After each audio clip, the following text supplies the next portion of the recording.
Leketelebo shandariba. Makazoka ya labagadi. We worship you. Hakuna wa kufanana na Yesu. Hakuna wa kufanana na Yesu. Hakuna wa kufanana na Baba. Hakuna wa kufanana na Yahweh. Hakuna wa kufanana na Yahweh.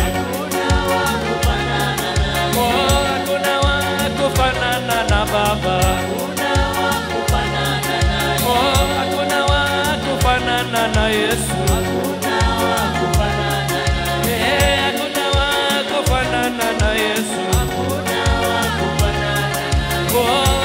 wa kufanana na Baba. Hakuna wa kufanana na Yahweh. Hakuna wa kufanana na Jire. Hakuna wa kufanana na Shalomu. Hakuna wa kufanana na Ebeneza. Hakuna wa kufanana na Baba. Hakuna wa kufanana na Yahweh. Hakuna wa kufanana na Yahweh. Hakuna wa kufanana na Baba. Hakuna wa kufanana na Yahweh. Hakuna wa kufanana na Yesu.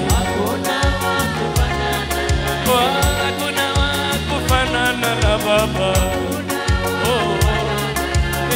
Hakuna wa kufanana na Yahweh. Hakuna wa kufanana na Dadi. Hakuna wa kufanana na Yesu. Hakuna wa kufanana na Jile. Aliumba na yeye akuumbwa. Miujiza yake yashangaza wengi. Anatenda mambo ya ajabu. Anaponya magonjwa yote. Afungua waliofungwa. Hakuna wa kufanana na Baba. Hakuna wa kufanana na Yesu. Jemedari wangu mimi ninamjua. Ametenda mimi nimeona. Hapa nilipo ni msaada wake. Hapa nilipo ni neema yake. Huduma yetu ni neema yake. Huduma yetu ni neema yake. Ibada zetu ni neema yake. Ibada zetu ni neema yake. Hakuna wa kufanana na Baba. Hakuna wa kufanana na Baba. Hakuna wa kufanana na Yesu. Hakuna wa kufanana na Yesu. Hakuna wa kufanana na Baba. Hakuna wa kufanana na Baba. Hakuna wa kufanana na Mesia. Hakuna wa kufanana na Mesia. Hakuna wa kufanana na Mesia. Nimemuona hapa Nairobi. Mulolongo. Tumemwona hapa Mulolongo. Hakuna wa kufanana na Baba. Hakuna wa kufanana na Baba. Hakuna wa kufanana na Baba. Oh yeah, anaweza Baba.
Hakuna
mwingine aliye kama wewe, mwenye uwezo na mamlaka, unayetoa watu mavumbini. Jina lako libarikiwe asubuhi ya leo. Jina lako liinuliwe asubuhi ya leo. Jina lako lipewe sifa asubuhi ya leo. Moyo wangu inakuabudu Jehova. Moyo wangu inakulilia Jehova. Moyo wangu inakuinua asubuhi ya leo.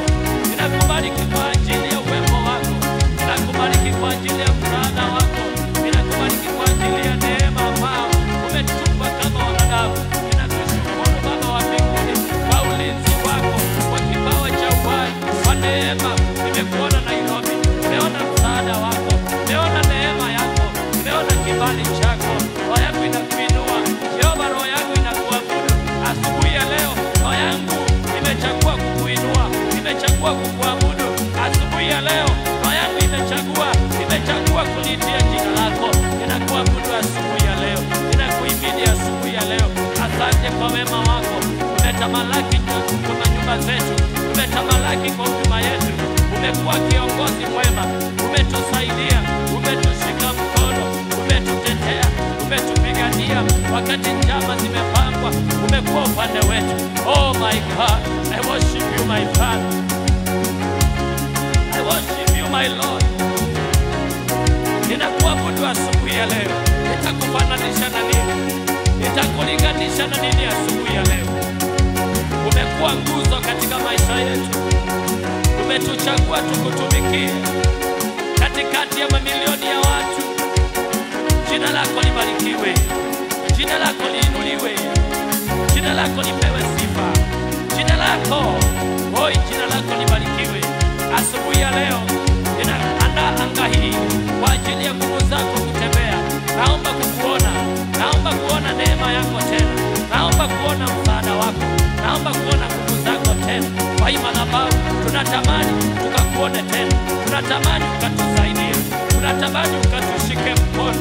Ni wewe ambao tunakutegemea, wewe ambao tunakutegemea, wewe ambao tunaliitia jina lako, wewe ambao tunakuita. Natamani nikakuone, natamani nikaone msaada wako, natamani nikaone nguvu zako, natamani nikaone uwepo wako Jehova.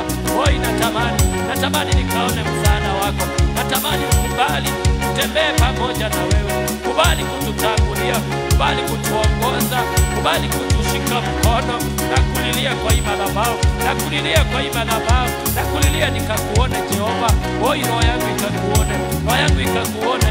Natamani kukuona, natamani msaada wako, natamani neema yako, natamani nikaone nguvu zako, nikaone uwezo wako. Ruhusu malaika wako watembee kwa ibada zetu, ruhusu Roho wako Mtakatifu kahudumie mioyo yetu. Oh my God, naomba kuona mkono wako, naomba kuona neema. Roho yangu inatamani sana, natamani sana, roho yangu inatamani sana kukuona, roho yangu inatamani sana, natamani sana kukuona, kukuona katika kipengele cha miaka ambao umenipatia. Natamani kukuona kipengele cha miaka ambao imesalia. Natamani kuona mkono wako, natamani kuona msaada wako, natamani kuona uwepo wako. Jehova, natamani kuona msaada wako, natamani kuona neema yako. Achilia uwepo wako, achilia nguvu zako, achilia msaada wako. Ibada yetu siku ya leo isiwe ni ibada ya kawaida. Naomba ibada zetu isiwe ni ibada ya kawaida. Ibada zetu isiwe ni ibada za kawaida. Naomba ibada hii isikuwe ni ibada ya kawaida. Naomba siku ya leo kutana na mioyo ya watumishi wako, kutana na mahitaji ya watu wako, kutana na kilio cha watu wako, kutana na maombi ya watu wako. Naomba siku ya leo ibada hii, Mungu wa majeshi, kubali kukutana, oh my God, na vidonda vya watu wako. Kakubali kuponya, kakubali kuokoa, kakubali kutenda miujiza. Na kualika kwa hii madhabahu, oh my God, na kualika nikakuone. Naomba nikakuone, naomba nikakuone. Pasipo na uwepo wako hatutoki mahala hapa, pasipo na kuona msaada wako Jehova. Natamani kutembea na wewe. Oh my God, consider my prayer, consider my cry, consider my prayer, consider my cry. Release your power, release your might hand. Oh my God, come and do what man cannot do. Come and do what man cannot do. Come and do what man what to do. And take all the glory. And take all the glory. And take all the glory. And take all the glory.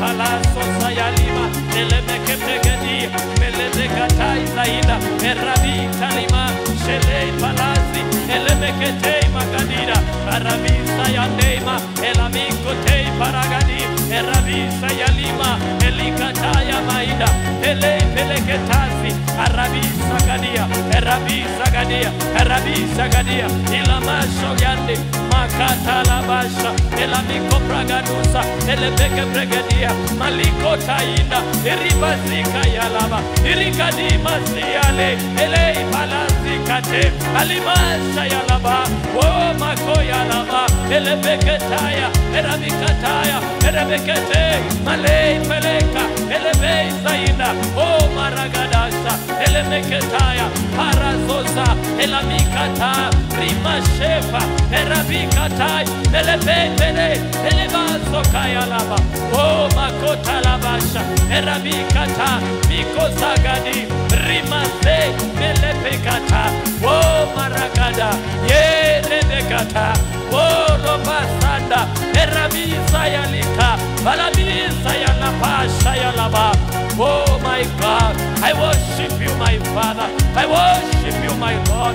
I worship you, my King. I worship you, Jehovah. I worship you, my God. I worship you, Adonai. I worship you, Jesus. I love you, Jesus. Oh my God. Ripase peregadi, malepalikata, ripazika rika, rimazikadi, lepetele pakata, ripopozikadi, rimakadi dimasa, lima lipa lipa lipakada, ilima sagada, ilima sagada, ilima sagada. Oh my God. I worship you, my Father.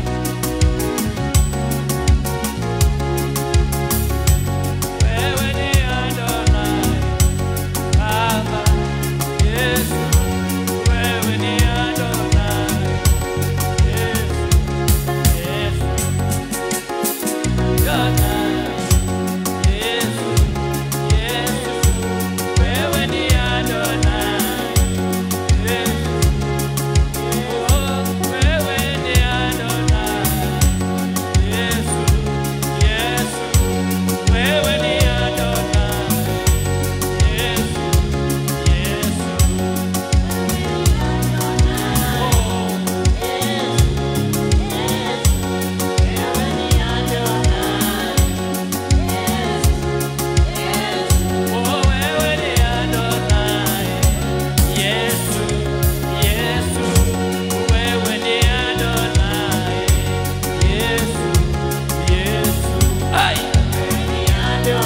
Rikata lepasaga.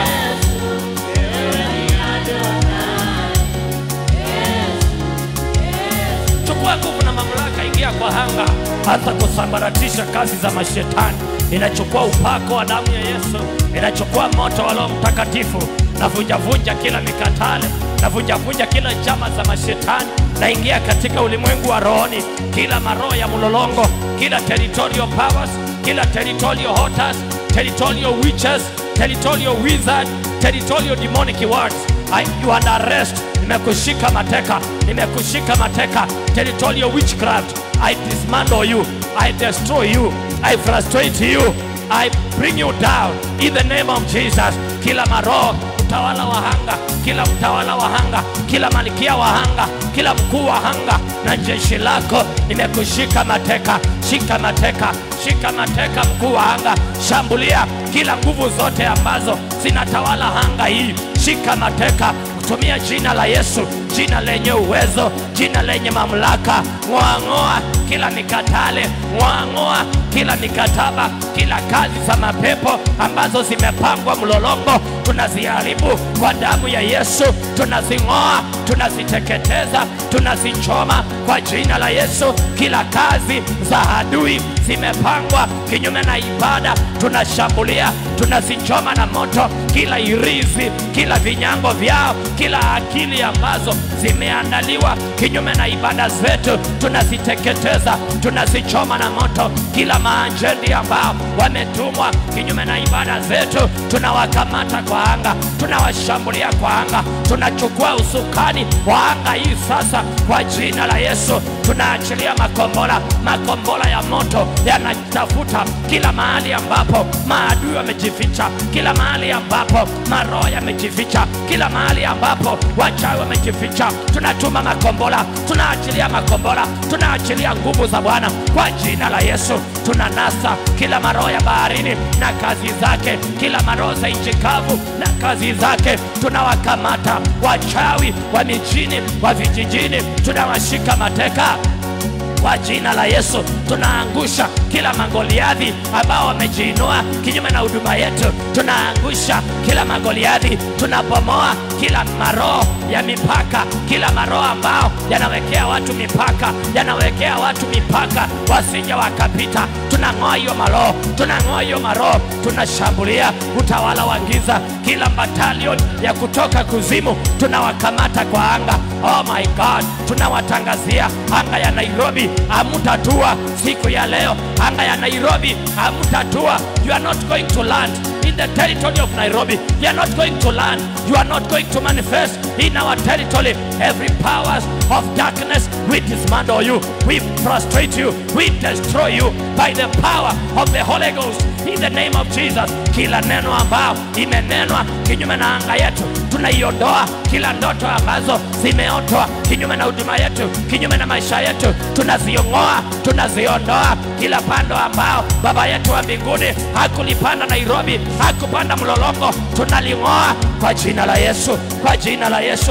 Ingia kwa anga, anza kufungua mateka, fungua roho za watu. Kuna watu wetu ambao wamefungwa huko, wanahangaika, wajui waende wapi. Oh my God, tunaingia kwa anga, fungua roho za watu wa Mungu. Tunafungua roho kule zimefungwa. Kila jela ya kiroho tunaiteketeza, kila jela ya kiroho tunaiangamiza, kila jela ya kiroho, kila irizi, kila madhabahu yamefunga nafsi za watu, tunaichoma na moto kwa jina la Yesu. Tunaingia huko, roho za watu zimefungwa, tunasifungua, tunasifungua. Tunawasamehe mateka dhambi, tunawaita wakuje kwa ibada, tunaita wakuje kwa ibada. Tunawatumia malaika, tumia wao malaika, tunatuma malaika wakalete mateka, wakalete watu ambao wamefungwa. Tunatuma malaika wakalete nafsi za watu kwa Mungu siku ya leo. Vunja minyororo ya dhambi, kila minyororo ya dhambi ambayo imefunga watu wasije wakatafuta uso wa Bwana. Minyororo ya dhambi tunaikatakata, tunaiteketeza. Kila nira za dhambi tunazivunja kwa upako wa Roho Mtakatifu, kwa upako wa mafuta ya Roho Mtakatifu. Kila nira, kila minyororo tunaikatakata. Tunafungua watu wa Mungu, tunafungua mawazo yao, tunafungua. Ingia huko ndani, kuna baraka zimefungwa huko. Ingia huko ndani, kuna kazi za watu, kuna pesa za watu, kuna ndoa zimefungwa. Fungulisha, tunafungulisha chochote ambacho kinaitanishwa nasi, tunakifungua. Baraka zetu, baraka za watu wetu tunaifungua. Tunafungua nyota, tunafungua huduma zilizokwamishwa, tunafungua neema ambao imezuiliwa, tunafungua malaika wa habari njema ambao wamezuiliwa. Wewe mtawala wa Persia, kuanzia siku ya leo tunakuchoma na moto kwa jina la Yesu. Fungua anga yako, anza kujifungua. Hata wewe chukua hiyo nafasi, ujifungue. Fungua huduma yako, fungua sauti yako, fungua baraka zako, fungua nyumba yako, fungua watoto wako, fungua chochote ambacho kimefungwa kwa jina la Yesu. Ingia kwa anga, hata wewe jisaidie hapo. Jifungue, jifungue. Fungua maisha yako, fungua mikono yako ibarikiwe, fungua miguu yako, Fungua akili zako, fungua uso wako ukubalike, fungua maneno yako yakuwe na neema, fungua miguu yako ikanyange baraka, fungua chochote chako ambacho kilifungwa. Kama ndani yako kuna mahali kuna kuuma, toa hiyo madhabahu yao, toa hiyo madhabahu yao, toa hiyo magonjwa yao, toa hizo visilani vyao, toa umaskini wao, toa madeni yao, toa ukitupa kuzimu, toa. Ukiwa hapo anza kutabiri sasa. Achilia maneno mazuri, Roho wa Mungu atumie hiyo. Tunatabiri ushindi, tunatabiri ushuhuda, tunatabiri kupenya kwa anga, tunatabiri baraka isiyo za kawaida, tunatabiri overflow, anointing of overflow, tunatabiri unabii usio wa kawaida, ukombozi usio wa kawaida, neema isiyo ya kawaida. Tunatabiri ushindi, tunatabiri nyumba hii siku ya leo itajawa na uwepo wa Mungu kila mahali. Kila mtu atabatizwa na utukufu wa Mungu, atabatizwa na neema ya miujiza, atabatizwa na neema ya ukombozi, atabatizwa na neema ya ushindi, atabatizwa na neema ya furaha itokanayo na wokovu wa Kristo. Kwa jina la Yesu natabiri miujiza isiyo ya kawaida. Kanza zinapona leo, viwete wanatembea, maiti wanafufuka, baraka zinafunguliwa, miujiza inafunguliwa. Nairobi imetupokea, imetukubali kwa jina la Yesu. Thank you Jesus. Shukuru Bwana. Sasa chukua nafasi hiyo. Thank God because of grace. Shukuru Bwana kwa maana amesikia maombi yako. Tunakubariki Yesu, tunakupenda. Asante kwa kusikia maombi yetu. Asante maana siku ya leo sio siku ya kawaida tena, ni siku iliyo na neema, ni siku ya ushindi.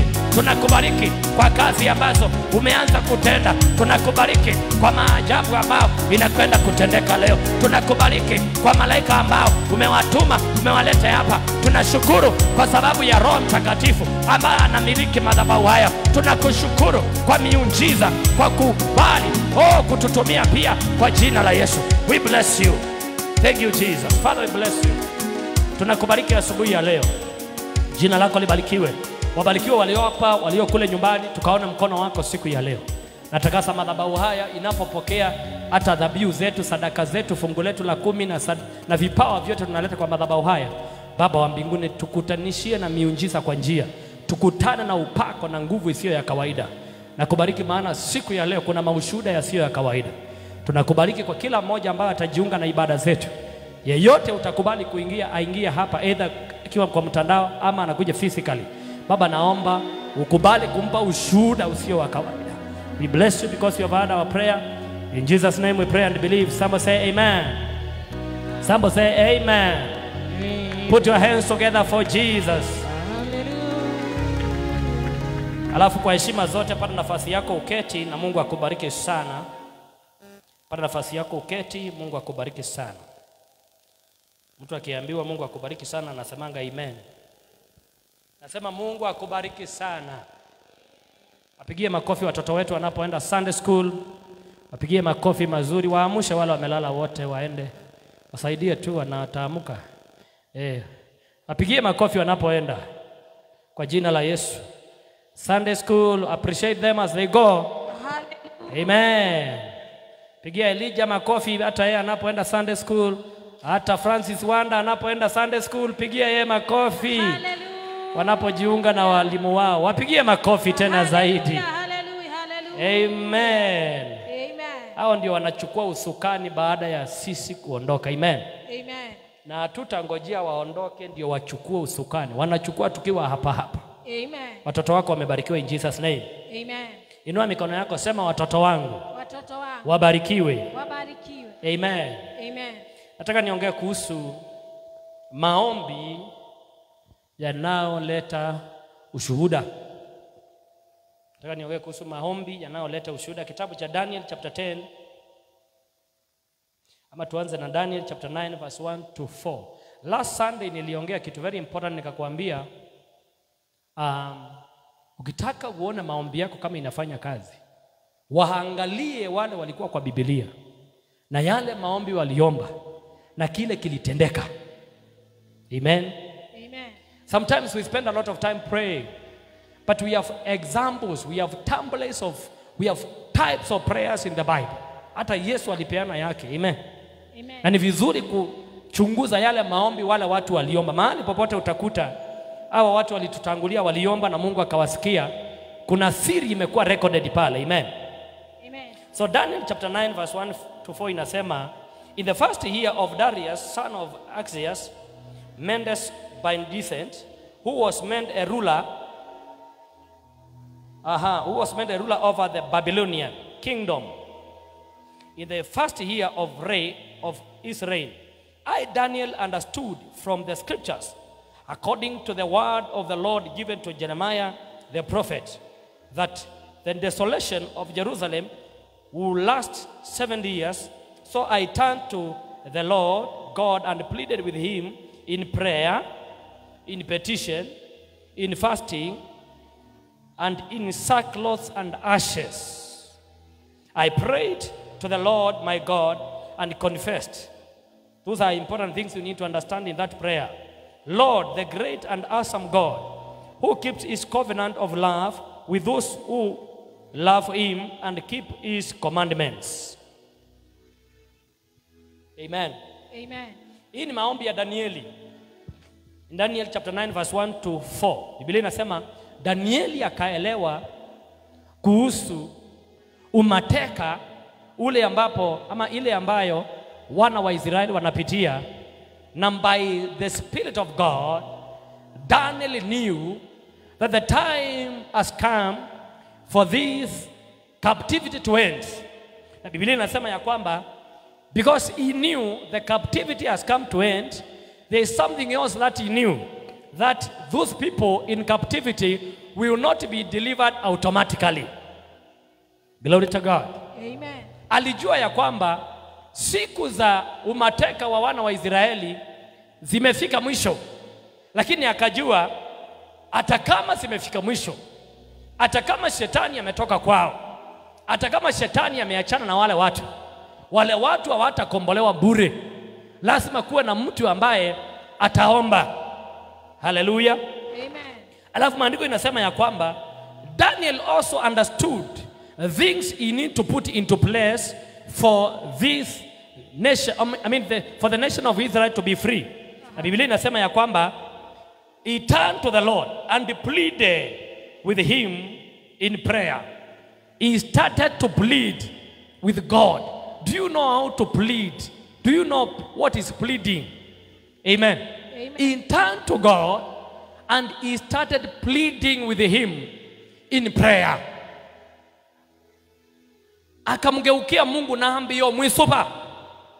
Amen. Amen. He started pleading with God in prayer.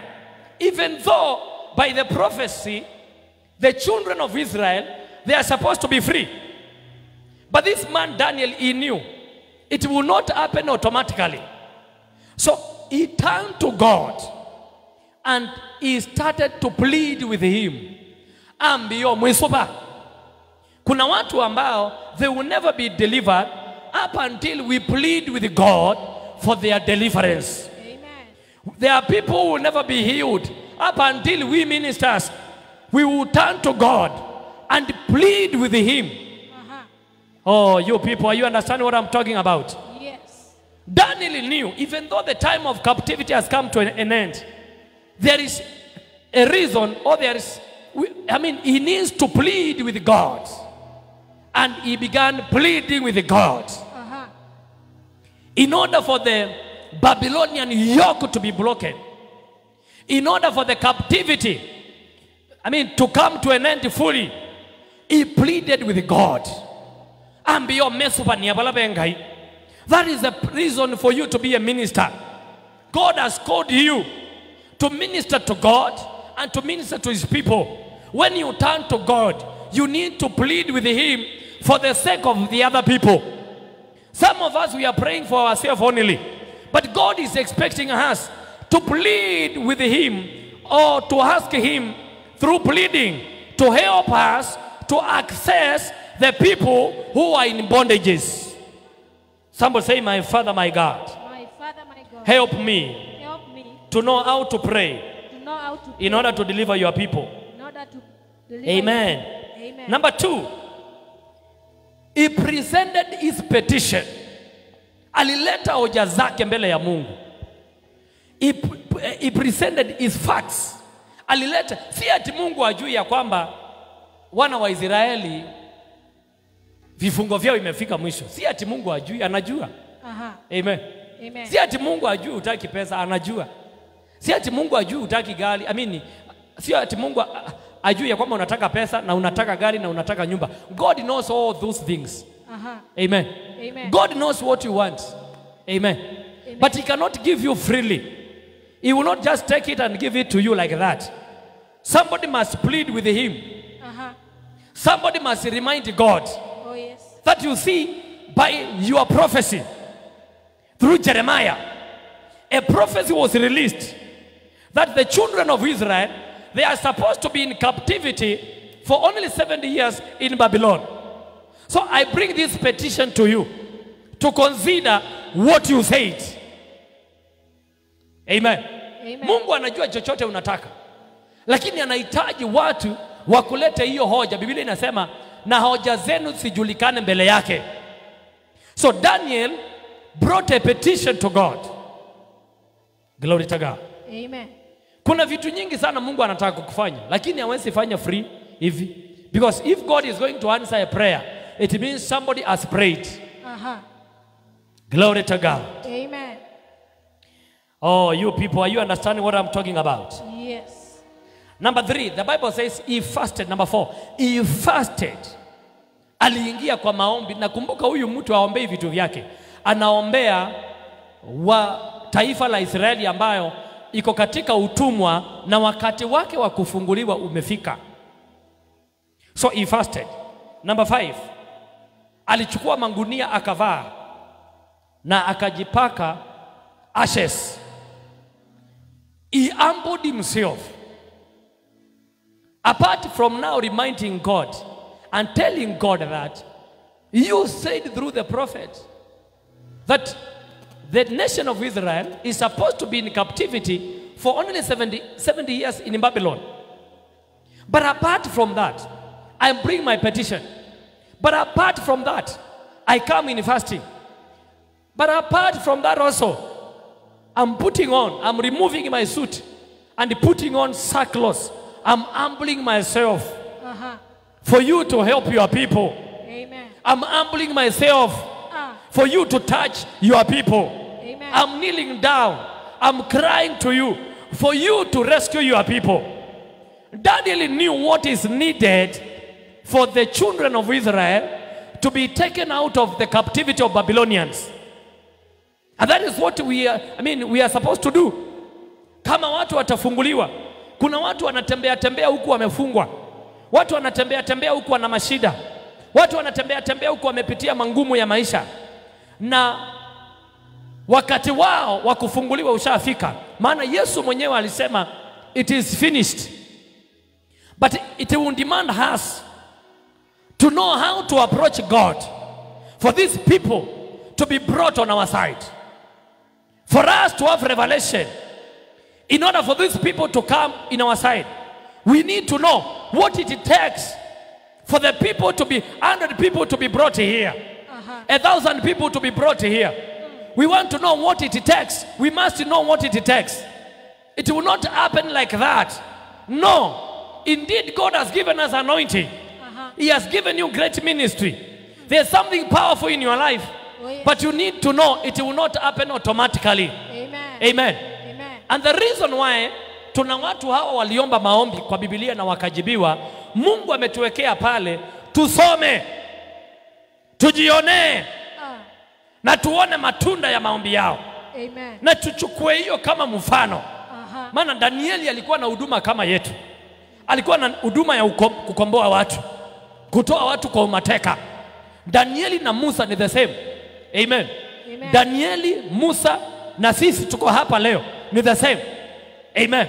Na hata Yesu huduma yake ni ya kukomboa watu. Maana anasema amekuja kuwakomboa wale ambao wameonewa. Amen. Amen. Ninakuombea kwa jina la Yesu. Mungu akakusaidie. Oh yes. Mungu akakugusa siku ya leo. Akakufundisha kuombea watu. Amen. Vile watafunguliwa. Vile wataletwa hapa. Oh yes. Kama unaamini pigia Yesu makofi mazuri. Hallelujah. Amen. Amen. Sijui kama kuna mtu uko hapa. Kwa moyo wako huwa unalia, Aha. unamwambia Mungu, I want to see change in my time. Amen. Ile miaka umenipatia kuishi tena, hata kama ni wiki ingine, only 1 week, Aha. I want to see change in the church. I want to see a new move. Before I exit this world, I want to see a new move in the church. Sijui kama kuna watu wa aina hiyo. Unajua unaweza kuwa na watu kanisani na hawafikirii vitu vya Mungu kabisa. Wanafikiria vitu vyao. Wanawaza vitu vyao. Mawazo yao yamejaa vitu vyao. Hakuna kitu cha Mungu wanatarajia. Glory to God. Amen. I believe God something is around to happen here. Amen. Kwa hii madhabahu Aha. kuna kitu kinakwenda kutendeka. Amen. Na sisi ndio tutasababisha itendeke. Ah. Na kama hutakuweko, Oh, yes. kutaletwa mtu mwingine Amen. wa kusababisha itendeke. Amen. Pigia Yesu makofi mazuri. Hallelujah. Jana tulibatiza watu, sijui ni wangapi, lakini watu wengi. Amen. Amen. And in my spirit the Lord spoke to me. He told me, now these ones, they are ready to be included in ministry. Aha. This one, I prepared them. Na nikasikia sauti ya Bwana ikisema, do another one. Prepare more people. Oh, yes. Oh, you people, you people, you people. Glory to God. Amen. So Daniel understood what it takes to take people out of captivity, to take people out of the world of immorality, to take people out of the world of drunkenness, to take people out of sin. He understood what it takes. And number one, this man did something very important. Amen. Amen. He turned to the Lord. Alimugeukia Mungu. Lakini kumugeukia Mungu sio kwa sababu yake, ni kwa sababu ya watu ambao wako matekani. Amen. Amen. Number two, he pleaded with God. Pleading. He pleaded with God. Amwesobangai, he pleaded with God. Alimpembeleza Mungu. He pleaded with God. Amen. Amen. And remember, our watu ambao he is pleading with God for their deliverance, their time of captivity has come to an end already. Aha. And they are not even aware. We have a lot of work. Salimia mtu mwambie tuko na kazi ya kufanya. Kuna kazi ya kufanya. Amen. Amen. He prayed. He brought his petition in fasting. And most of all, akatoa ile nguo yake na akavaa mangunia kumuonyesha Mungu. Hey, does that mean God does not see our hearts? Hiyo inamaanisha kweli Mungu hawezi kuona mioyo yetu hata tukinyenyekea. Amen. Amen. Lakini kuna kitu aliongezea mapointi zake. Amen. Amen. Mungu anaweza akasikia maombi yetu tukiwa tumesimama, lakini kupiga magoti kuna nguvu yake. Aha. Amen. Amen. Kupiga magoti kuna nguvu yake. Kulala flat iko na nguvu yake. Ah. Kuvaa mangunia iko na nguvu yake. Aha. Ya. Glory to God. Amen. Ninakuombea kwa jina la Yesu. Aha. Mungu akakusaidie. Oh, yes. Mungu akakupe neema. Amen. Na tukapata kuomba maombi Aha. ambayo inaleta ushindi. Amina. Inaleta ushuhuda. Aha. Kama unaamini pigia Yesu makofi mazuri. Hallelujah. Amen. Amen. Daniel 10 verse 10 to 14. A hand touched me and set me trembling on the hands and knees. He said, Daniel, you who are highly esteemed, consider carefully the words I'm about to speak to you, and stand up, for I've now been sent to you. And when he said this to me, I stood up. Think about that. This man decided to pray. Aha. And when he decided to pray, it was a real prayer. It was not a joke. This man decided to kneel down and to pray. And it was not a joke. Amen. Amen. Alipiga magoti mpaka malaika akakuja. Aha. I mean, ukisoma hiyo maombi ni vile narukaruka, you realize he went for weeks. Lying down for weeks. Aha. I'm talking to the wrong people. I knew I'm talking to the wrong people. Right. I mean, he lied down for weeks. Aha. For weeks. Not just fasting alone, but for weeks. He was lying down for weeks. Not raising up for weeks. Lying down flat for weeks. Amen. Amen. Not kneeling down 1 hour, not kneeling down 2 hours. No, for weeks. He was lying up until an angel came. Mpaka malaika akaja. Na akamunguza. Na akamwambia sasa unaweza ukasimama. Think about such kind of a prayer. Unaomba ukipiga magoti na umeamua auinuki mpaka watu wakombolewe, mpaka watu waponywe, mpaka watu wawekwe huru, mpaka uone kansa stage 3 ya kwanza imepona hapa, mpaka uone ukimwi imepona hapa, mpaka uone kipofu kimefunguliwa macho hapa. Oh, yes. Na useme in this status I'm not coming out up until God you do it. You either do it or do it. You people, you people, you people. He lied down for weeks, for days, for the deliverance of the children of Israel. Amen. Glory to God. Amen. The Bible says an angel came, malaika akaja, akamunguza mkono, akamuinua. Inaendelea kusema verse 12. Then he continued, do not be afraid, Daniel. Since the first day that you set your mind to gain understanding and to humble yourself before God, your words were heard, and I have come to response to them. In response to them, but the prince of the Persia kingdom resisted me for 21 days. Then Michael, one of the chief princes, came to help me because I was detained there with the king of Persia. Wait a minute. You want to mean such kind of a prayer this man prayed? Still there was a demon that was ready to stop that prayer. This man lied down for days, interceding and praying. And indeed God had that prayer. But on top of that, a demon just from certain quarters somewhere stood and resisted the hands of that prayer. Glory to God. Amen. Shalama kotalaba. Hebu inua mikono yako, speak with other tongues. There's something God wants to do over your life. Come on, speak with other tongues wherever you are. Speak with other tongues wherever you are. Lama kotalaba shaliba. Perasusi karibadi. Malei paliko telemazi. Pelaku tandi mahandere bikotea. Melepi zayande lebikota. Ripa zikiri bagadia. In the name of Jesus. Come on, put your hands together for Jesus. Hallelujah. Wait a minute. There's something I'm not understanding here. This man laid down to pray. He turned to God. He pleaded with God. He brought his petition. He fasted. Amen. Amen. Akatoa manguo, akavaa mangunia. And then he's lying down for weeks. Probably 3 weeks. Just lying down. He is not eating. He is not going to toilet. He is not going anywhere. Mahali alilala ako hapo na 3 days. And still, there's a demon in the realm of the spirit that can afford to resist that prayer. My question is, if such kind of prayer that was conducted with high level of intensity like that one, a demon can resist that prayer, maombi yako inaweza ikafanya nini? That is the question.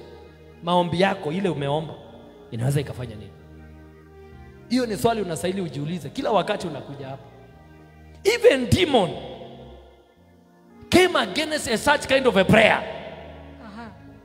A man who was right while he was praying, because he knew by prophecy of Jeremiah the time of captivity of the children of Israel in Babylon has come to an end. So he was very right while he was praying. But yet, a demon from somewhere came and stood against that prayer. And even the angel that was sent to deliver the answer was also arrested. Tell me about your prayer. Tell me about the stories of your prayer. Tell me the kind of prayer you have been praying. Examine your prayer. Compare your prayers and the prayer of Daniel. This man, his prayer was resisted. Kama kuna kitu tutabadilisha hapa duniani, lazima tu advance kupita hapa. Lazima tu advance maombi. Amen. Pigia Yesu makofi mazuri. Hallelujah. Nasema lazima tugeuze maombi. Kama kuna kitu itafanyika hapa isiyo ya kawaida, lazima tubadilishe maombi. Amen. Glory to God. Amen. And demon somewhere resisted that. This man is lying flat. Nimekuambia siku ile aliamua kuomba. He was serious. Let me tell you, it means to be serious. Amen. Amen. He was serious about that prayer. Mahali alianguka kuinuka hapo 3 good weeks. 3 good weeks. Na kweli mbingu ilisikia maombi, but a demon somewhere interfered with that. Sasa hii maombi yako ya dakika 2 kweli itasaidia nani? Sasa hii maombi yako tu hivi, unaomba tu hivi, hata uombi itasaidia nini? Amen. Amen. Hebu inua mkono wako, sema Bwana Yesu. Bwana Yesu. Nipe neema ya maombi. Nipe neema ya maombi. Nipe neema ya maombi. Nipe neema ya maombi. Nipe neema ya maombi. Nipe neema ya maombi. Amen. Amen. Pigia Yesu makofi mazuri. Hallelujah. Glory to God. Amen. I'm attempted to give another scripture before we check some things here. Daniel 6 verse 5 to 9. Finally this man said, we will never find any basis for the charges against this man Daniel, unless it has something to do with the law of his God. I want to give you some breakdown of the prayer of Daniel. Ama vitu ambavyo unastahili kuelewa katika hiyo maombi. Kumbuka naongea kuhusu maombi ambayo inaweza ikaleta ushindi na ushuhuda. Number 1. The Daniel prayer was a full commitment of his life. He was ready to die while he is praying. He was ready to lay down his life, but these people must be delivered. These people must come out of bondage. Oh yes. This man Daniel, he was ready to die while fasting, lakini watu waponywe. Amen. So that prayer was a full commitment of his life. Glory to God. Amen. Alijua hii, either hii ikue, na kama haitakuwa mimi nitapotea. Na hii ndio maombi iliomba pia na Musa. Kuna wakati Moses pleaded with God. Amen. Amen. Na mpaka wakati aliona Mungu ni kama akomboi hao watu kwa urahisi, akasema okay God, if you are not going to deliver these people, then blot my name from your books. Toa jina langu katika vitabu vyako. Amen. Amen. He was ready to let his life go, but the rest to be delivered. What a kind of sacrifice is that? He was ready. Amen. Amen. It was full commitment of his life. Kama tutaomba maombi ambayo itafungua mtu kutoka kilabu na imulete hapa, na hiyo maombi ibadilishe huyo mtu, na akuwe mhubiri, ibadilishe huyo mtu, oh yes, akuwe mke wa mchungaji, malaya ametoka kilabu, we must commit ourselves. Amen. Commit ourselves fully. Amen. Commit our lives in prayer, in fasting. Oh my God, are you understanding what I'm talking about, somebody? Oh yes. Pigia Yesu makofi mazuri. Hallelujah. Kuna mahali najenga mahali na kuna mahali pengine. Maana mimi nimeamua kutoka Nairobi niende kutafuta Mungu. Mimi nimeamua kabisa. Mimi nimeamua kutoka mahali kuna chips na smell heni hauli. Amen. Amen. Mimi hata ni pesa tu, Mungu anisaidie na pesa. Amen. Amen. Nikapata pesa tu saa hii, mimi ni kumaliza ibada ninaenda. Amen. Amen. Mimi story sana Nairobi, nasikia tunafika Nairobi ni huduma. Nairobi ni basket ya kushika watu. lakini hatutawashika tukiwa hapa. Aha. Lazima tuwe na mahali pengine ambapo Oh yes. tunaweza tukaita mbingu. Tunaweza tukamlilia Bwana. Aha. Aya. Ay, ay, ay, ay. Amen. Amen. His life was full of commitment into prayer. And this prayer was to deliver the people of Israel. Amen. Amen. Number 2, Daniel prayer was a hot context. Maombi ya Danieli yalikuwa ni maombi ya moto. Ilikuwa ni vita vya moto. Ilikuwa ni vita, anapigana na vitu ambavyo havionekani na macho. Na alijua kuweka chips kwa mwili wake, hiyo maombi iwezi ikafanya kazi. Aha. Alijua kukaa vile watu wengine wanakaa, hiyo maombi iwezi ikafanya kazi. Oh yes. It was a hot contest. Ilikuwa ni vita kali. Aha. Amen. Amen. Hakuna vile utatoa watu katika vifungo na wakati shetani ameinvest mamilioni ya pesa, mabilioni ya pesa kuwashika. Amen. Amen. Wakati shetani amepeana pesa hizi vilabu vyote vijengwe kwa sababu yao. Alafu wewe unawatoa tu hivi. Hawawezi wakatoka hivi. Oh, yes. Ni vita kali. Amen. Amen. Amen. Na mahali kuna vita, hiyo kitu usipige hapa, si ya masaa yake. Mahali kuna vita, ni vizuri ujue ya kwamba kuna casualty. Lazima kuwe na casualty. Oh yes. Amen. Amen. And Daniel knew he can be the casualty. Amen. Alijua kuna mtu hapa anaweza akakufa. Na alijua inaweza anza na yeye. Amen. Amen. So it was a fierce battle. Very fierce one. So for us to take people out of bondage, because up to now there is still Misri. Kuna Egypt bado iko, si ndio? Yes. Hata wa leo kuna Babiloni. Kuna watu wamefungwa Misri, kuna wengine wamefungwa Babiloni. Aha. Amen. Amen. Kuna wengine wamefungwa na mfalme Azero. They are still around here. It is not a simple task. Aha. If you are looking for something simple in ministry, please leave ministry now. Oh yes. Amen. Amen. Leave it now. You will never make it. In actual sense, they will kill you while you are in ministry Aha. to prove that you are not worthy to fight them. So it was a very fierce battle. Number 3, Daniel prayer was a prayer to deal with invisible enemies who opposed even his prayers. He was dealing with invisible enemies. And that is why aliweza kulala mahali flat for 3 good weeks, 21 days, lying flat on the floor. There are some invisible enemies, you cannot see them. They are living in another realm. Amen. But that realm is not in Uganda. That realm is just here with that, here where we are. Unajua wakati nasema realms, watu huwa wanafikiri ni huko mbele ya njua. Huko ukivuka njua ukienda na huko. It is still around here where we are. Amen. The difference is just that realm, it has its own civilization. Glory to God. So for you to enter there, you must understand its civilization. Lazima uelewe elimu ya hapo. Kama vile unaona hapo huko kuna upepo. Amen. Na uwezi ukashika upepo uweke kwa mfuko mpaka uelewe nidhamu na elimu ya upepo. Lakini iko tu hapa. Kuna mwangaza tu uko hapa. Amen. Na hakuna vitu mnasumbuana. Inakaa in another civilization. Amen.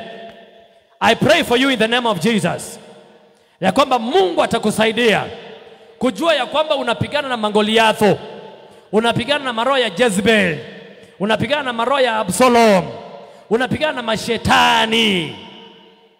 Amen. Let me tell you, kuna ulimwengu unaitwa spiritual realm na ulimwengu wa kiroho unaishi mashetani. Amen. Na yale mashetani hajazaliwa saa hii.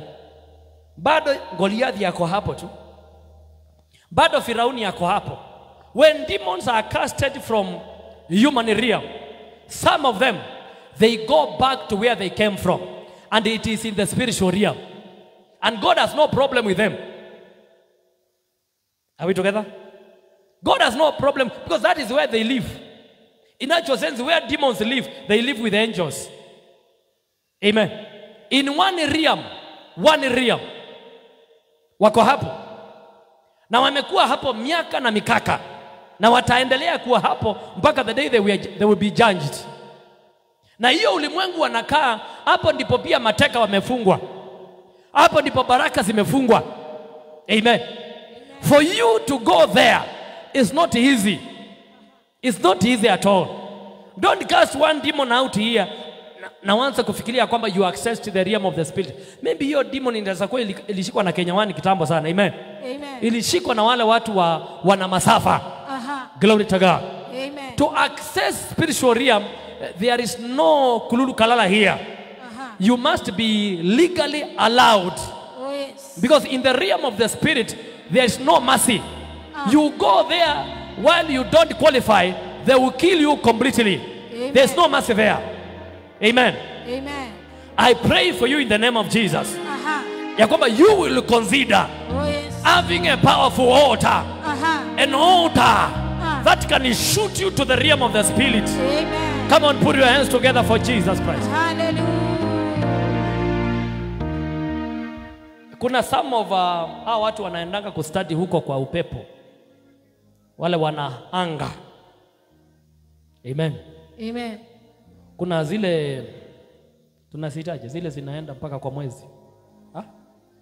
Rockets. Kuna zile rockets. I want to show you how you can penetrate in the realm of the spirit. It's not easy. It's not easy. It's not. Usiome maombi ya 2-3 hapa na useme I was in the realm of the spirit exploring the realm. No.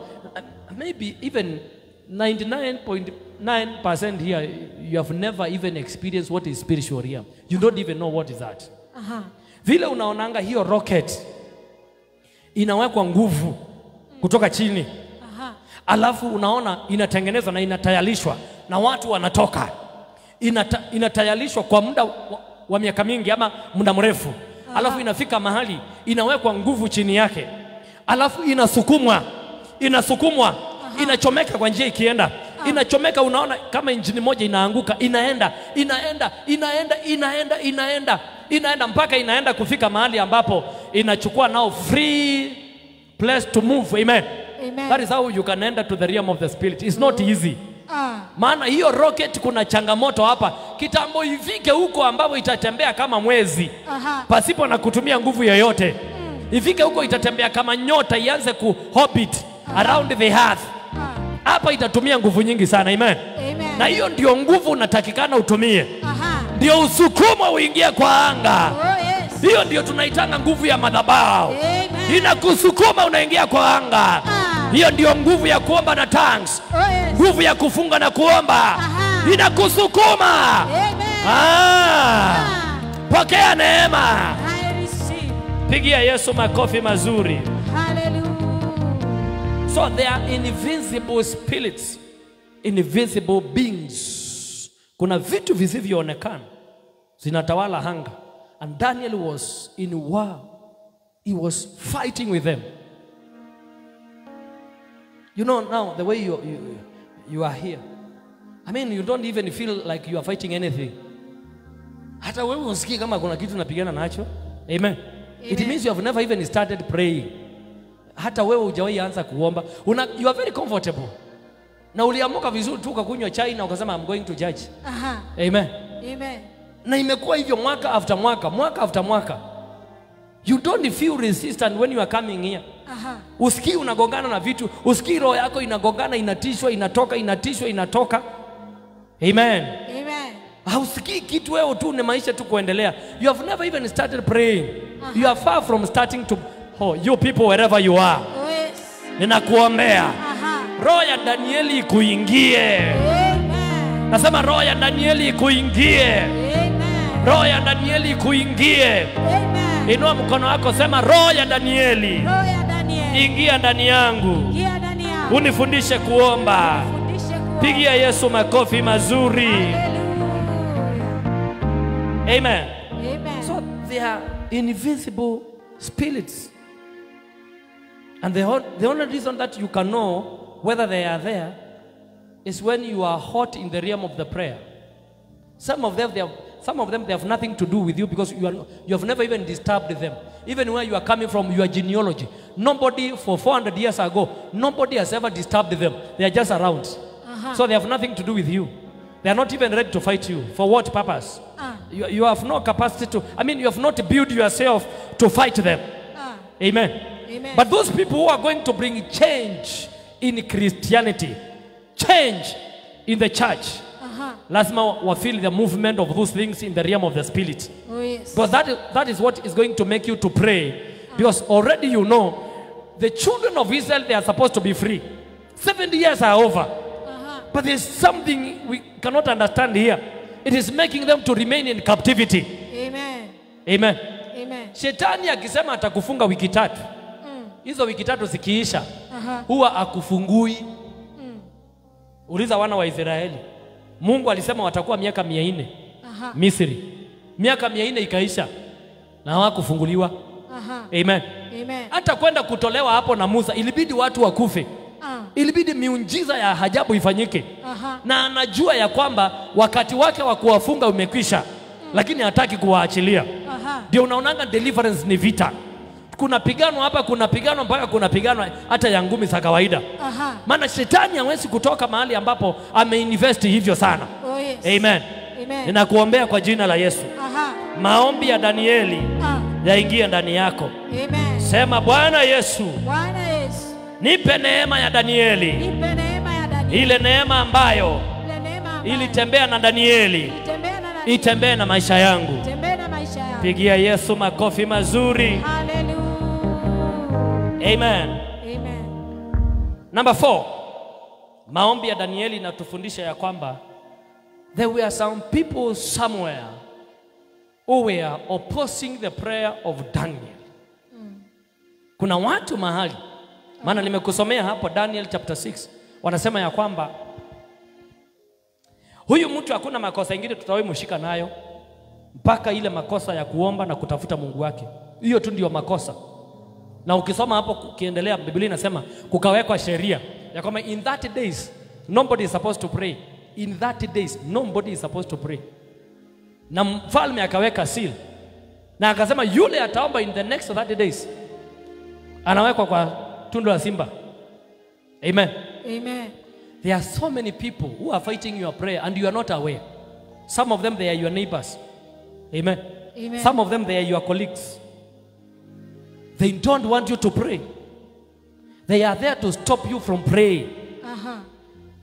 But you, because you don't understand that, you feel like, it is just normal thing. No, there are people who are fighting your prayer. There are things that fight you from praying. Sometimes social media is fighting us not to pray. It is making us not to pray. Amen. Amen. So kuna vitu na lazima uangalie ni nini kinakupinga usiombe. Nini hicho kinakusababisha usiombe? Ni nani huyu anakuzuia usiombe? Ni tabia gani inakuzuia usiombe? Ni mtu mgani ukiongea na yeye unasikia huwezi omba tena? Because kuna watu ukiongea na wao you cannot pray again. Kwanza ukija kuongea na wao hapa saa 12 za jioni mpaka saa 3, I can tell you for free, usingizi itakuja automatically.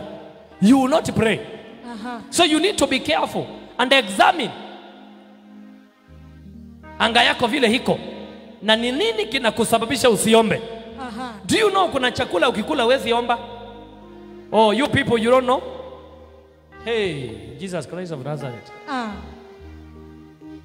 Si ufanye practically tu, Deaconess, ukunywe soda 5 za koko leo. 5, soda 5 za koko tu. Wenda ukaombe, tutajua kama unaweza ukaomba. Na ni soda tu. Amen. Amen. Enda ukule chips na kuku vile unataka. Chips, kila mahali chips, kuku utoke hapa. Wende pizza hii. Wende hapa, wende hapa, wende hapa. Enda ukaombe tuone. Amen. Amen. There are so many things that can hinder you from praying. Hata kuna vitu unaweza ongea na watu mchana na jioni huwezi omba. Shetani anajua hivyo na anajua wewe hujui. Glory to God. Amen. Guard your heart. Linda moyo wako. Nasema linda moyo wako. Oh, yes. Ndio madhabahu ya maombi kuwe na nguvu. Amen. Pigia Yesu makofi mazuri. Hallelujah. Amen. Amen. Glory to God. Amen. So kuna watu na kuna vitu ambavyo vinazuia watu wasiombe, na Danieli alijua hivyo. Kuna watu mpaka wakaweka sheria wakasema yule ataomba in the next 30 days, na mfalme akaweka signature. Mtu yeyote ataomba Mungu mwingine isipokuwa huyu Mungu wa Medes lazima atawekwa katika, ilikuwa tu ni kuuawa, ulikuwa unatupwa ukufe. Ilikuwa ni judgment ya kuuawa. Ni vile hawakutaka kukuua na mikono ama kuua Danieli na mikono, lakini walijua wakimtupa pale ameisha. Amen. Amen. So ninakuombea kwa jina la Yesu. Mungu akupe neema. Amen. Neema ya maombi. Pigia Yesu makofi mazuri. Hallelujah. Hallelujah. Amen. Number 6, Daniel prayer teaches us when we are praying, there is a warfare between demons and the angels. When we are praying, demons and the angels are fighting. Amen. Amen. When we are praying, demons and the angels are fighting. Na nimekuambia kuna malaika wanakaa the same territory with the demons. Inaitwa spiritual realm. Spiritual realm kuna vitu nzuri, kuna vitu mbaya. Kama vile unaona tunakaa hapa. Hapa kuna kanisa, pale kuna kilabu, na ni hapa tu tuko saa hii. Kuna mtu mzuri hapa, kuna mtu mbaya hapa. Na tunakaa dunia moja tu. Amen. Amen. Pia ulimwengu wa kiroho uko hivyo. So when you start praying, and this prayer I'm talking about is not the one, 2 minutes prayer, 3 minutes prayer. Ni maombi ambaye ina nguvu zake. Unapoanza kunguza ulimwengu wa rohoni na maombi, malaika na mashetani huwa yanaanza kupigana. Lakini wakati uombi, hakuna vita ya malaika na mashetani. Oh, yes. Lakini unapoanza kuomba, malaika na mashetani wanaanza kupigana. Now of course tunajua ukipersist in prayer, angels will win. Amen. Amen. But when you are not going to persist in prayer, angels will be defeated. Oh, yes. Because it is possible. Let me tell you, can I give you a very powerful secret? Yes. For an angel to minister to you, haihitaji Mungu sana. Kwa malaika kukuhudumia, haihitaji Mungu. Anahitaji wewe. Amen. Amen. Amen. Malaika kukuhudumia, haihitaji Mungu sana. Anahitaji wewe. Ulimwengu realm ya binadamu na realm ya kiroho ni tofauti. Na realm ya binadamu inatawaliwa na mtu. Ni mtu. Vitendo vile tunafanya ndivyo vinadetermine Mungu atafanya nini. Amen. Amen. Are you following me, my people? Yes. So for an angel to minister to you, or even an angel to do a miracle, hahitaji Mungu sana, anahitaji wewe uombe. Amen. Maana ukisikia imevuka realm ya binadamu, ni ile kitendo mwanadamu anafanya ndicho kinasababisha tuone kile kitatendeka katika ulimwengu wa rohoni. Amen. Amen. Amen. Okay, assume Daniel kama angewacha kuomba, malaika angewachiliwa. Malaika huyu angewachiliwa. Lakini because he persisted in prayer, another angel was deployed to assist the first angel.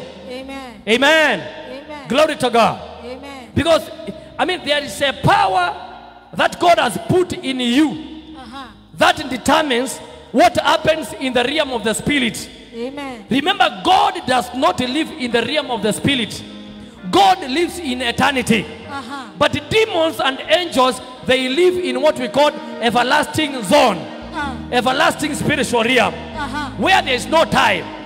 And for an angel to come here, somebody must pray. Oh, yes. And calibrate that angel to enter into the time zone of you people. Are you here, somebody? Yes. Are you understanding what I'm talking about? Oh, yes. Glory to God. Amen. So your persistence in prayer inaweza ikaongezea malaika mwingine akuje kusaidia yule alikuwa amelemewa. Amen. Wewe kulala na kuacha maombi inaweza sababisha yule malaika alitumwa tuletee basi hapa, Oh, yes. azuiliwe kwa anga na azuiliwe kabisa. Amen. Amen. We need to persist in prayer tuombe mpaka kitu kitendeke. Oh, yes. Tuombe mpaka tuone mkono wa Bwana. Tuombe. Pigia Yesu makofi mazuri. Hallelujah. Let me tell you. Let me give you a good example. Unaonanga vile tunafanyanga vitu hapa kanisani. Tunakaa, speaker inakuja. Tunakaa, towels kutoka pale zinawekwa. Hapa hivi zinawekwa tena. Tunakaa tena, wanakanyanga mchanga, wanakanyanga hiyo sakafu inakaa for a long time. Inakuja tena inawekwa. Wanakaa tena zaidi. Another mwaka mzima inawekwa pale. Sasa wanakaa wanangojea huko nje. Hizo vitu vyote unaonanga vinafanyika hapa ni malaika huwa analete. Amen. Amen. Amen. Ni malaika huwa anafanya nini? Analete. Sasa swali yangu ni, na hiyo ndio nataka unisaidie kufikiria kama mtu. How many ministers of God are here?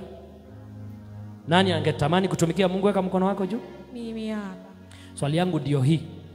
Unajua inaweza kuwa kabla hatujakuja hapa, kabla hatujafungua, tao zote zilikuwa zimeachiliwa. Na malaika alikuwa amezuiliwa. Amen. Amen. Speaker zote zilikuwa zimewachiliwa. Malaika alikuwa amezuiliwa. Kila kitu hapa kilikuwa kimewachiliwa na malaika alikuwa amezuiliwa. Kama tutaenda na hiyo faith, tell me, tunakaa mwaka mzima tunaachiliwa hii. Hiyo ni kumaanisha tutakufa hata kabla hatujatoka hapa. Amen.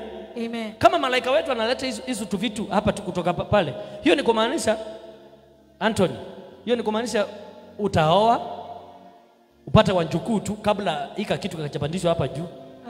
Amen. Amen. Upate wajukuu Catherine kabla hata hatujasonga pale nje. Kama hiyo ndio mwenendo, hiyo sijui kama unaona iko very slow. Yes. Unajua wewe kama uombi unaonanga tunaenda fast.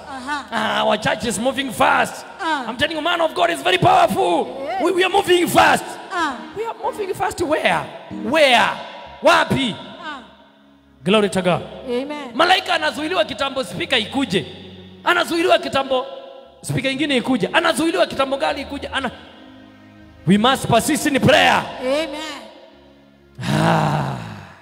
Inua mkono wako, sema Bwana Yesu, nisaidie to persist in the realm of prayer.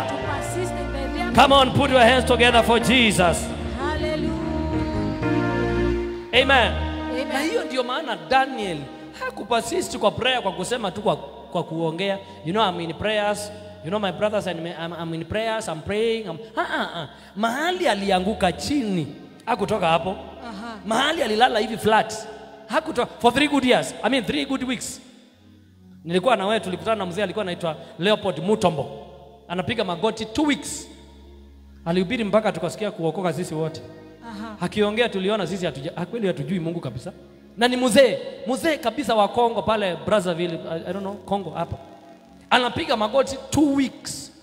Akiwa chini tu hivi. I can tell you, hata bila kutuongelesha. Tulikuwa ile kusikia ile wale watu walisikia kama grasshopper, tulianza kusikia hivyo mbele yake. Amen. Amen. Unasikia ni kama wewe si mtu. Unasikia ni kama hata you don't qualify to be in his meeting. A holy man. Amen. Amen. A holy man. Ana persist in prayer.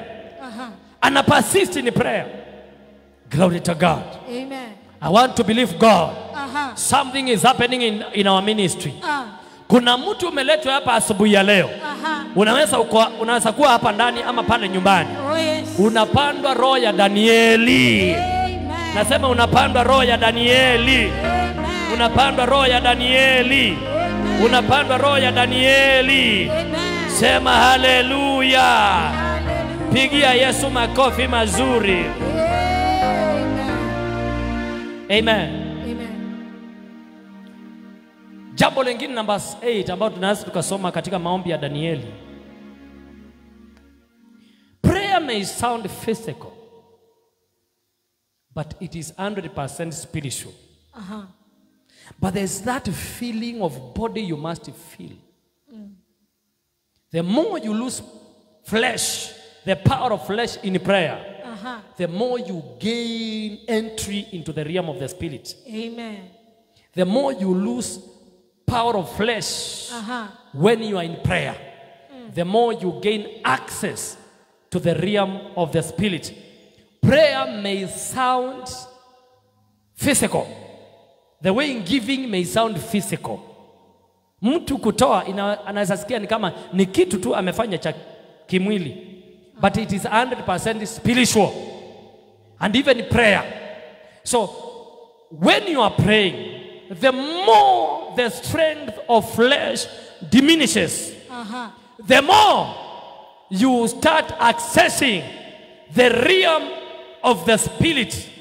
And things in this world, they are not changed when men are standing on the physical position. Things of this world are changed when men are standing in the spiritual position. Amen.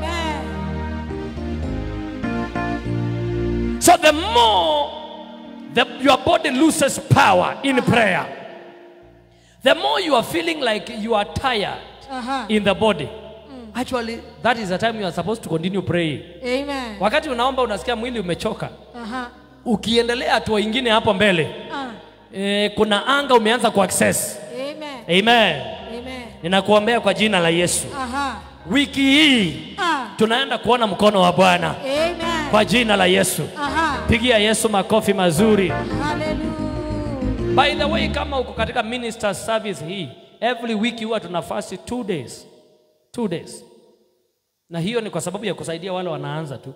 Amen. Amen. Tunakuanga na Friday na Saturday. Friday na Saturday is fasting. Amen. Amen. Wale wengine wamekomaa kidogo tunakuanga na Tuesday, Tuesday, Friday and Saturday. So tunakuanga na 3 days fasting. Lakini wale wachanga wameingia kama wewe ambao ndio mara yako ya kwanza kusikia. Sasa wewe anza na Friday na Saturday. Na hiyo tunafanya mpaka eternity. Hiyo tunafanya mpaka Yesu arudi. Hujasema amina nzuri. Amen. Amen. Amen. So every week, Saturday and Sunday, there's no way we can come to minister God here and we have not prepared spiritually. Na kwa sababu matangazo mengine kama haya haipeani hapa, sasa nimekudogesea. Amen. Amen. Pokea neema kwa jina la Yesu. I receive. Amen. Amen. Maybe the last one.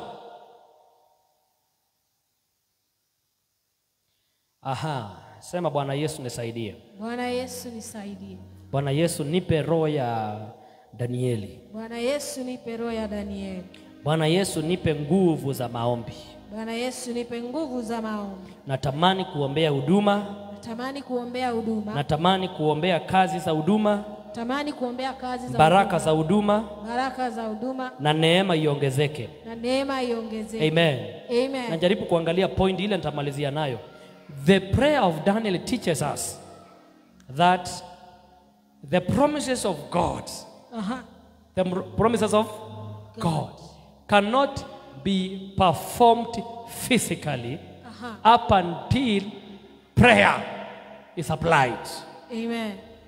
The promises of God cannot be performed physically up until the force of prayer is felt. Amen. Amen. Amen. So I pity you ambao unakuja unapatiwa prophecy hapa na unaenda kulala. The promises of God will never come to pass, will never be performed physically up until somebody in this world has dictated how it will take place. Human beings are very powerful. I can tell you for free. Man is very powerful. Binadamu ako na nguvu nyingi sana. Hii dunia alipatiwa kuimiliki. Alipatiwa kuikontrol. Na kwa hivyo hata Mungu mwenyewe akinena kitu juu yako leo, anene aseme ya kwamba Israeli mvua itanyesha kesho, na nabii aseme tu naenda kukula na kukunywa. I don't care, by the way, God spoke. It is God who spoke that it is going to rain tomorrow. King Ahab, get ready. Rain is coming. And me, the prophet, have no business with what God is doing. Mine was only to announce, let me go and eat and sleep. It will never happen. Amen. Ndio maana nabii alipo tabiri akasema kunanyesha, Na akasema Ahabu, be ready. Kaa tayari, nimesikia mingurumo ya mvua. Biblia inasema alipiga magoti yake na akaweka kichwa katikati ya magoti. And he pleaded with God. Oh, yes. And yet the God, huyu Mungu tunaomba ndio amesema mvua inanyesha. Na kuna takikana mtu aombe inyeshe. Na ni Mungu umesema itanyesha. Hai. Bwana Yesu asifiwe sana. Amen. The promises of God will never be performed physically up until the power of prayer is felt in the realm of the spirit. Amen. Prophecy will amount to nothing if nobody is praying for the prophecy. Amen. Karapasa pragadi. Are you here, somebody? Oh, yes. The promise of God will remain dormant up until somebody decides to pray. Amen. And this prayer we are talking about is not about prayer ambayo itasikika tu hapa kwa ploti na kelele hapa. Ni maombi ambayo it will penetrate in the realm of the spirit, where angels, demons, blessing, curses, diseases, poverty, riches live. Remember Ephesians 1:3. We have been blessed with all blessing in Christ Jesus, but in the spiritual realm, not in the physical realm. So anything from spiritual realm to penetrate to earthly realm, it must be given access by man. And the passport, the visa for a blessing, for a prophecy to move from the realm of the spirit and come to physical world where it is going to be performed, the visa is prayer. Amen. I say it is prayer. Amen. I say it is prayer. Amen. It is prayer. Amen. Inua mkono wako, sema maombi ya Danieli Maombi ya Danieli yanihudumie leo. yanihudumie leo. Amen. Amen. Na ndio nimekuambia na nitarudia tena ninapomalizia ya kwamba kama utaomba, because najua uombi, najua hujawahi omba. Amen. Amen. Najua hujawahi omba na hujui maombi ni nini. Kama utafanikiwa kuomba, lazima utafute hao watu waliomba kwa Biblia. Amen. Amen. Angalia the method they used when praying. The method they used when praying. Ni nini waliweka kwa maombi yao? Then use that. Amen. Amen. Na ndio maana disciples wa Yesu hata kama walikuwa na yeye, walifika mahali wakarealize wako kama wewe tu vile huko. Kweli hawaombi kabisa. Wakamwambia teach us how to pray. Please teach us how to pray. Amen. Amen. Because they were not praying, hawako wanaomba. Amen. Amen. Ninakuombea kwa jina la Yesu. Asubuhi na mchana wa leo, Oh, yes. roho ya Danieli iingie ndani yako. Amen. Uombe kwa jina la Yesu. Amen.